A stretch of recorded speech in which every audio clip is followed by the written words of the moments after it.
A woman has been married for 3 years but is still a virgin. Every night before bed, her husband brings her a cup of warm herbal tea. She doesn't suspect anything and drinks it obediently, but at the critical moment, she falls into a deep sleep. Meanwhile, her husband sneaks out to the backyard and spends the night in a mysterious room. The woman's name is Malai. She was originally a concubine's daughter in a noble family, but after her father died she was kicked out by her brother. At her wit's end she met a nobleman. He claimed to have fallen in love with her at first sight, and proposed to marry her as his legitimate wife. Malai was moved by his sincerity, and went to the estate alone carrying her luggage. She was filled with hope for the future. As she looked at the beautiful scenery in front of her, suddenly she slipped. In a moment of panic a man rushed out and caught her. When she saw his face, Malai was extremely excited, because he was the man who saved her life. When her brother had kicked her out, she had been ready to take her own life. It was the man Ade who saved her. Before they could chat further, the nobleman approached, and asked the maid to take her to her room to rest. Even in her royal family, Malai had never stayed in such a beautiful room. She thought she had met a truly great man, and was full of anticipation for the upcoming marriage life. Little did she know the nightmare was just beginning. The day of the wedding arrived. Malai appeared stunning in a white wedding dress. Before friends and family, they held a grand wedding ceremony.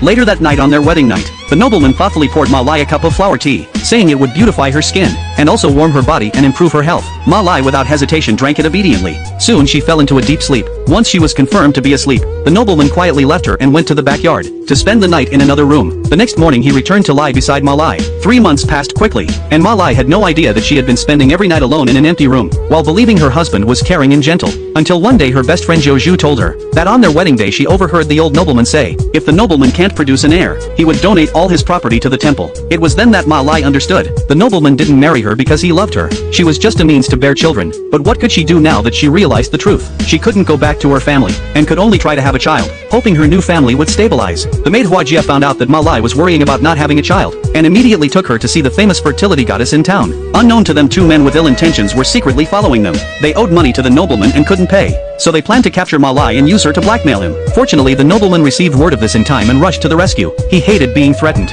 Without a second thought he pulled out a toy gun and knocked the 2 men down. Poor Malai was caught in the chaos and fell into the river, while the nobleman remained indifferent. Ade was much more concerned. He immediately jumped into the river to save her. However, when Malai woke up, she mistakenly thought it was the nobleman who saved her, and felt guilty for not being able to have a child. The nobleman comforted her, telling her not to worry. They were still young, and would surely have children someday. His gentle words made Malai feel very warm, and she became even more eager to give him a child. The next day she began releasing lanterns by the river, making a wish, hoping the heavens would grant her a child. Little did she know, right after she left, Ade surfaced and took the lantern. Smelling the fragrance Malai left behind, he felt incredibly happy. Soon the lanterns filled an entire box. Thinking everything was flawless and wouldn't be discovered, he didn't expect that one day the nobleman would send someone for documents. Malai went to ask Ade where the documents were, but after knocking several times and getting no response, she entered the room to search for them herself, only to inadvertently spot a box filled with her wish lantern.